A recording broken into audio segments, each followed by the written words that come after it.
Rolling action. Selamat pagi Pak, terima kasih atas kesediaan Bapak meluangkan waktunya untuk wawancara ini. Saya Riki Subagja akan melakukan wawancara seputar informasi mengenai potensi yang dimiliki oleh Desa Galaherang ini. Sebelum kita mulai, bolehkah saya mengetahui nama lengkap dan jabatan Bapak di desa ini? Nama saya Lukman Sapatri, jabatan sebagai sekretaris desa. Oke, baik. Lanjut ke pertanyaan pertama, bisa Bapak jelaskan secara umum potensi apa saja yang dimiliki oleh Desa Galaherang ini? Ya, terima kasih atas waktunya untuk melakukan pertanyaan kepada saya. Secara umum ya, potensi desa di Galaherang itu mungkin semua desa juga sama. Ada dua aspek di potensi desa ini yang ada di desa Galaherang, dan semua itu insya Allah ada di Galaherang. Yang pertama aspek fisik atau sumber daya alam. Salah satunya yaitu komponennya yaitu masalah tanah. Untuk masalah tanah tersendiri potensinya untuk di desa Galaherang itu bisa dikatakan produktif karena memang semuanya itu bisa ditanami baik di segi pertanian dan perkebunan. Nah, untuk di pertanian mungkin bisa dikatakan 80% produktif, sisanya tidak. Ya. Kenapa demikian? Karena memang di Galaherang ini kita hanya mengandalkan air tada hujan karena tidak ada irigasi teknis. Walaupun memang kita wilayah Galaherang itu bisa dikatakan ada sungai yang disebut namanya Sungai Cisanggaru. Tapi memang itu hanya sebagian lahan atau wilayah yang bisa terairi. Nah, jadi bisa dikatakan kenapa tadi bisa dikatakan 80% produktif. Terus untuk perkebunannya sendiri, alhamdulillah di Galaherang itu tanahnya memang bagus untuk ditanami seperti durian dan sebagainya. Bahkan ada salah satu potensi yang mungkin kedepannya dan sekarang lagi sedang proses, yaitu mungkin ke depan kita akan mengadakan atau disebut desa wisata terkait masalah agrowisata, dan posisinya itu ada di Pasir Ipis.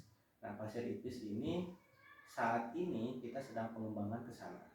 Walaupun mungkin dikatakan masih dalam beberapa persentase, paling 20% mencapai tujuan karena akses jalannya saat ini sedang dibuka. Nah, setelah akses jalannya sudah terbuka, mungkin kedepannya kita akan pengembangan untuk penanaman pohon-pohon yang memang bisa produktif untuk masyarakat.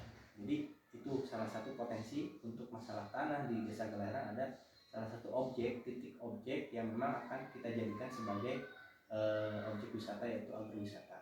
Dan saat ini sedang dalam penanganan. Mungkin perlu waktu proses karena kita membutuhkan biaya yang cukup banyak dan tenaga manusia untuk mengubahkan pikirannya di sana. Nah, itu untuk masalah tanah ya. Kategori kedua di potensi yang ada di Galaherang khusus untuk sumber daya alam atau fisik ini, yang pertama yaitu sumber daya air. Nah, untuk sumber daya air tadi kita memang wilayah yang ada di sekitaran Sungai Cisanggaru itu merupakan salah satu potensi yang memang ketika kita mengandalkan air tada hujan atau tanahnya tada hujan, setidaknya ketika musim kemarau para petani masih bisa mengairi lahan pertaniannya dengan adanya sumber air itu tersebut. Selain itu, di Galaherang juga mempunyai beberapa titik mata air. Nah, titik mata air itu yang sampai saat ini juga alhamdulillah memang sudah dikelola dari dulu. Walaupun mungkin mekanismenya sistemnya belum rapi 100%, tapi sebagian masyarakat di dua dusun ini bisa memanfaatkannya, yaitu di dusun 1 Bunikerta dan dusun 3 Pabuaran. Jadi kita punya mata air dan mata air tersebut dialir ke pemukiman seperti itu. Nah, satu lagi nih ada potensi yang memang saat ini perlu pengembangan dan itu hanya mengandalkan alam saja. Dalam artian kita punya yang namanya Curug Goong. Mungkin sudah tahu ya sebagian masyarakat desa tetangga di Galaherang sering main, tapi memang kesulitannya titik objek tersebut kita bisa nikmatin ketika musim hujan karena airnya ada curug kayak gitu. Ketika musim kemarau ya udah kering semuanya. Nah, itu permasalahan atau potensi yang memang saat ini belum kita gali. Nah, permasalahannya apa? Satu, karena kita mengandalkan air tanda hujan. Terus karena kita mempunyai mata air, tadinya sih ada. Jadi sebelum mata air itu dialirkan ke pemukiman, si sungai itu atau curug itu ada terus airnya. Tapi karena memang posisinya sekarang dialirkan ke pemukiman, airnya berkurang tersebut. Nah, itu permasalahan yang ke satu untuk potensi di desa Galaherang. Yang kedua permasalahannya memang kembali lagi ke sumber daya modal. Jadi perlu biaya, perlu SDM yang memang kita fokuskan, karena kita membutuhkan bantuan pemikiran dan modal yang cukup banyak di sana. Jadi sampai saat ini ya Galaherang seperti itu. Jadi hanya mengandalkan alam aja untuk menikmati fasilitas tersebut. Terus potensi yang ketiga di kategori sumber daya fisik ini, yang ketiga itu terkait masalah ternak. Ternak ini karena memang kita masuk ke dalam desa induk peternakan. Ini sudah di SK oleh kabupaten. Memang Galaherang itu salah satu desa induk peternakan. Peternakan apa saja? Yang pertama sapi dan lebah, dan itu sangat banyak di Galaherang, baik dimiliki oleh perorangan atau per kelompok. Itu banyak di Galaherang potensi untuk peternakan. Selain itu juga desa Galaherang itu sebenarnya sudah dinobatkan sebagai desa lele dulu tahun 2014-15 kalau nggak salah. Dari Dinas Perikanan, Galaherang itu dinobatkan sebagai desa lele atau desa perikanan. Walaupun dalam kondisi tidak punya air atau irigasi, tapi di Galaherang itu bisa ada sebagian masyarakat dan kelompok yang mempunyai ternak lele yang cukup banyak. Sampai sekarang juga masih ada. Nah, jadi potensi baik peternakan dan perikanan di Galaherang alhamdulillah ada. Sampai saat ini tetap masih berjalan, walaupun itu ada individu yang menolak ataupun kelompok. Nah, itu kan menjadi potensi yang ada di Galaherang khusus masalah perikanan dan peternakan. Selain itu, potensi atau kategori yang keempat yaitu manusianya sendiri, manusia di Galaherang. Dalam artian lebih ke, karena penduduk di Galaherang cukup banyak, kurang lebih ada 4 ribu yang tersebar, mungkin ya sebagian yang berdomisili di Galaherang kurang lebih yang mungkin ada 3 ribuan itu sesuai dengan data sensus yang ada di Galaherang. Sisanya kita berkembang, dan dari 4.000 itu memang klasifikasinya banyak. Dari mata pencahariannya kebanyakan memang di kita petani, nah itu peternak juga ada, sisanya urban di Jakarta untuk baik berdagang ataupun kerja di perkantoran atau pabrik dan sebagainya. Nah, jadi itu yang ada di Galaherang itu sumber daya fisik, potensi sumber daya fisik atau SDA-nya. Yang pertama itu tanah, yang kedua tadi sudah saya sebutkan ya, tanahnya itu terdiri dari apa saja. Terus titik dari tanah itu ada potensi yaitu pasir tipis yang akan kita kembangkan untuk menjadi agrowisata. Terus kedua sumber daya airnya yaitu ada Curug Boong. Posisinya nanti kita juga sama fokus ke sana, tapi mungkin perlu waktu. Yang kedua itu, yang ketiganya potensi dari peternakan dan perikanan. Alhamdulillah peternakan dan perikanan mungkin sudah berjalan, karena itu sebagai salah satu mata pencaharian dari masyarakat di desa Galaherang. Mungkin nanti akan kita manajemen kembali terkait misal pengelolaan peternakan dan perikanannya ke teknologi yang terbarukan lah kayak gitu. Tapi memang kembali ke sumber daya modalnya tersendiri. Nah, itu. Yang kedua, potensi desa yang ada di desa Galaherang untuk aspek tadi sudah fisik ya, sekarang non fisiknya. Yang disebut non fisik itu berarti yang tidak terlihat atau sumber daya manusianya. Terdiri dari yang pertama itu masyarakat. Nah, masyarakat di desa Galaherang itu punya potensi yang sangat bagus. Salah satunya itu partisipasi. Partisipasi dalam hal apa? Dalam gotong royong. Dalam gotong royong ketika ada kegiatan-kegiatan di desa ataupun di lingkungan, masyarakat di desa Galaherang masih pun mempunyai jiwa sosial yang bagus, selalu tolong menolong antar sesama tetangga di lingkungannya masing-masing. Dan alhamdulillah ketika desa melaksanakan kegiatan apapun yang sifatnya membutuhkan masyarakat swadaya, alhamdulillah partisipasi masyarakat di desa Galaherang masih baik.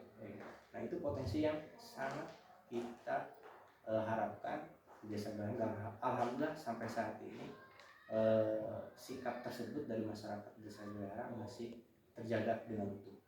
Terus yang kedua, dalam posisi non fisiknya itu ada lembaga-lembaga sosial, lembaga-lembaga sosial dalam artian baik pendidikan ataupun lembaga organisasi lainnya. Nah, potensi yang ada di Desa Galerang dalam hal lembaga-lembaga itu, Desa Galerang itu mempunyai beberapa lembaga. Di bidang pendidikannya kita mempunyai lembaga pendidikan non formal dan formal. Nah, di non formal kita mempunyai PAUD dan TK, itu ada 2 PAUD, ada 2 TK, terus ada 4 madrasah diniyah, ada 2 TPA, dan madrasah diniyah ada 4 tadi. Terus untuk formalnya kita mempunyai SD, MI, dan MTS. Selain itu kita punya pendidikan non formal tingkat SD, SMP, SMA yang disebut PKBM. Kita mempunyai di Galerang ada salah satu lembaga yang disebut PKBM. Itu untuk memfasilitasi bagi masyarakat yang memang putus sekolah, yang tidak melanjutkan ke SMP, ke SMA, kita ada di sini. Alhamdulillah itu dari tahun 2022 kita berjalan. Kita sudah meluluskan beberapa masyarakat di Desa Galerang. Setiap tahunnya berjalan. Jadi di dalam potensi tersebut kita alhamdulillah desa dibantu oleh beberapa golongan masyarakat yang untuk fokus di bidang pendidikan tersebut. Terus di bidang organisasi sosial ataupun lembaga adatnya kita juga punya, seperti ada lembaga kesenian baik pencak silat dari dulu di Galerang sudah ada. Terus yang kedua ada lembaga kebudayaan atau seni, rudat disebutnya. Sampai sekarang itu masih berjalan alhamdulillah. Karena kita fokus membina terus membina lembaga-lembaga tersebut, terus kegiatan-kegiatan tersebut juga masih tetap berjalan. Terus yang terakhir yaitu ada sumber daya manusia atau potensinya, yaitu aparatur desanya sendiri. Alhamdulillah di Desa Galerang itu terdiri dari ada perangkat desa sendiri, termasuk kepala desa dengan jumlah 13 orang. Kepala desa, ada sekretaris desa, ada kepala umum, kepala keuangan, terus para kasih dan para kadus. Dan alhamdulillah potensi yang dimiliki oleh aparatur pemerintah desa tersendiri bisa dikatakan bagus. Kenapa? Karena tingkat pendidikan di sini untuk aparaturnya sendiri itu yang berstatus sebagai S1 ada 1, 2, 3, 4 orang. Terus ada yang S2 juga, sisanya SMA. Jadi alhamdulillah untuk SDM perangkat desanya sendiri bisa dikatakan bagus. Selain itu ada aparatur desa. Aparatur desa itu apa? Terdiri dari lembaga kemasyarakatan desa, ada BPD, LPM, Posyandu, PKK, dan Karangdana. Semuanya itu terlibat aktif dan alhamdulillah potensinya sumber daya yang dimiliki oleh lembaga-lembaga tersebut bisa dikatakan bagus. Jadi tolak ukurnya dari mana? Satu, dari tingkat pendidikan. Kedua, dari partisipasi para lembaga tersebut dalam mendorong pembangunan di desa. Alhamdulillah antara perangkat desa dan aparatur desa atau lembaga-lembaga desa itu tetap fokus, tetap bisa bekerja sama, bersinergi untuk membangun desa. Jadi itu. Jadi kesimpulannya, potensi yang dimiliki di Desa Galerang itu baik fisik non fisik itu ada. Nah tadi yang pertama untuk di fisiknya kita mempunyai tanah yang bagus, sumber daya air yang mumpuni dan cukup, terus potensi peternakan dan perikanannya ada, potensi manusianya juga alhamdulillah ada. Terus di SDM-nya juga kita mempunyai masyarakat desa yang masih bertahan dengan sikap partisipasi dan gotong royong, terus jiwa sosialnya bagus. Terus untuk di lembaga-lembaga sosial atau lembaga-lembaga pendidikan kita lengkap, cuma mungkin kita tidak punya lembaga pendidikan SMA, nah itu aja. Terus di aparatur desanya juga sama. Nah hal tersebut memang menjadi satu kesatuan antara sumber daya fisik dan non fisik untuk membangun di Desa Galerang. Alhamdulillah dalam proses perjalanannya waktu, Galerang terus berkembang sampai hari ini tahun 2024, dari status desa yang tadinya berkembang, alhamdulillah 2022 kita menjadi desa maju. Mungkin kedepannya kita akan berprogres ke menuju desa mandiri yang perlu waktu itu. Makanya potensi-potensi kenapa sampai saat ini Desa Galerang belum menjadi desa mandiri, karena ada beberapa potensi yang dimiliki oleh Desa Galeran, tapi sampai saat ini belum kita optimalkan karena banyak hal dan unsur yang harus terkait di dalamnya. Itu saja mungkin secara gambaran umumnya. Baik, lanjut ke pertanyaan terakhir ya Pak. Ya. Dari potensi yang tadi Bapak sebutkan, apa saja yang sudah digarap oleh desa, kemudian apa saja yang belum digarap di Desa Galeran ini Pak?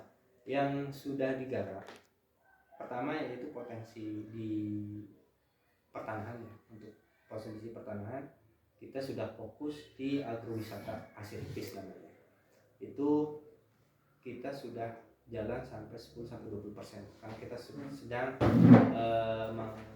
menuju akses ke sana lagi, pembukaan lahan. Itu yang saat ini sudah kita lakukan.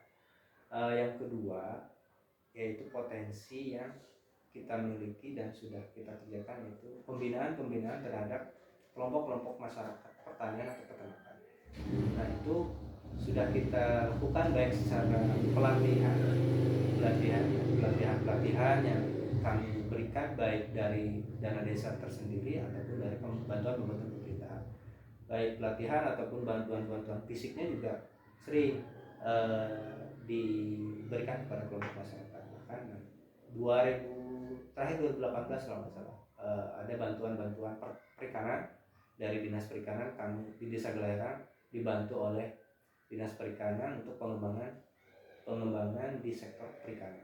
Ada sebagian kelompok yang diberikan bibit, benih, dan bahkan dibantu fisiknya juga. Jadi seperti itu. Terus satu lagi, memang ada potensi yang saat ini belum kami kembangkan, salah satunya itu terkait masalah curug.